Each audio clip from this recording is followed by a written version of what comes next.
Welcome to the Exaggerated Portrait. This is where we're going to take a photo and enlarge something, probably the head, to make the visual impact more and to make it a little cartoonish. So, as we scroll down the assignment instructions, we see that basically you're going to find a photo, you're going to cut out a specific part and enlarge it to make it exaggerated. You can add other things in afterwards, like drawing, like these streaks or tears.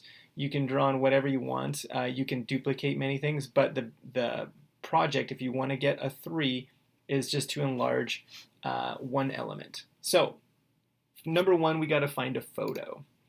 You can search on images.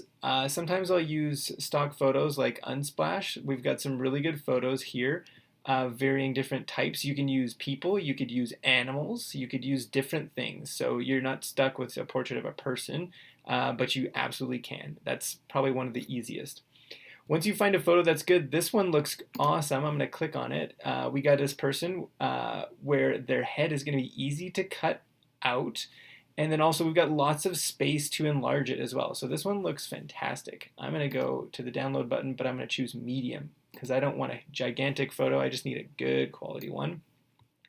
And I'm going to drag that to my desktop. Perfect. So now I've got my photo. I am going to head to Pixlr E. You can use whatever app you want to use, Ibis Paint, Adobe Fresco, or Photoshop. There are quite a few that you can use, both free and paid. And what I'll do is, to start my picture, now that I'm on Pixlr E, I'm just going to take my photo and drop this right on there. So because the photo is really good quality, it's asking me what I want to do. So I'm just going to choose web because I'm not going to print this out. This is just going to be solely online, so it doesn't have to be massive. And so there we go. So we've got our picture, we've got all of our tools, and we want to cut out the head. So what we'll do is we'll zoom way in. If I hold down the space bar, I can actually just pan around and move. So this is zoomed in nice and close. And what the tool we want to use today is called the lasso. There's a few versions of the lasso. There's a free lasso where you can draw around. Oh, excuse me. Let me just click on that one. There we go. I click on it. So now I can draw around. So it's like a free form sort of a thing. You can go hold down Command or Control D to deselect. But the one that I like to use on my computer is the polygon lasso. So with this one, if I click, I've started my lasso, and I actually just keep clicking to put down anchor points. And in between, it's drawing a straight line. So the more clicks I do here, the rounder and the more detail I can get. Now, you're going to notice I'm missing some of the hair, right? All these little bits of flyaway hair, I'm not going to grab because they're not going to read the same once I cut them out and enlarge them. So I'm just going to take the main bits of the hair. And you can zoom in even further if you want to be hyper accurate, which is great. If you're shooting for a 4, you definitely want to go for accuracy. For me, I'm going for time right now because I don't want this video to be super long. Now I'm going to cut around the jawline. Okay, so when I cut around the jawline, that's great. And then look, oh no, I've gone too far. I actually want this part of the hair too. If you go too far and you need to go back, you can just go escape and it will take you back. There we go. So now I'm back to here. So this time I'm going to click here and come down and just make it more natural. There we go. Our hair looks a little bit better. And we're off to the races. So here we go. We're almost back to the top. This is a lasso, so you do have to go all the way around. If you picture a lasso like something a cowboy has where they rope around something, it goes all the way around. So that's where that name comes from.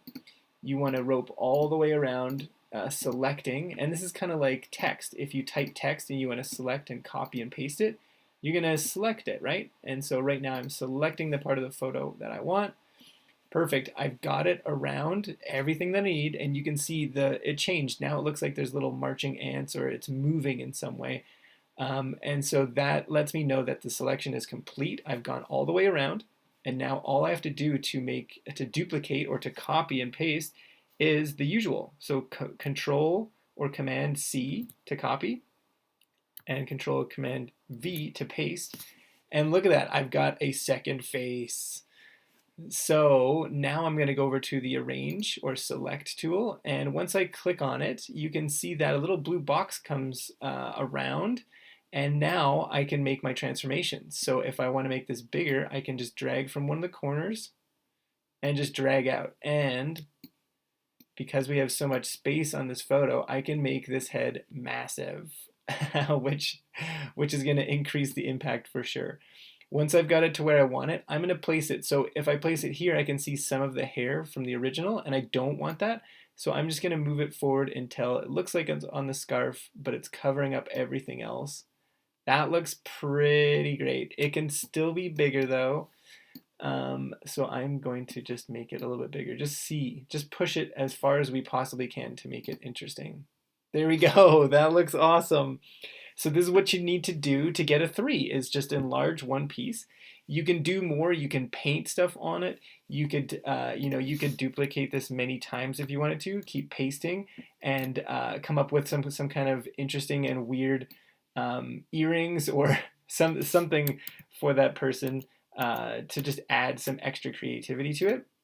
There's literally millions of ways you could do that, but this is a good. So once you're done, you're going to go to File. You're going to go to Export and export a quick export page as a PNG.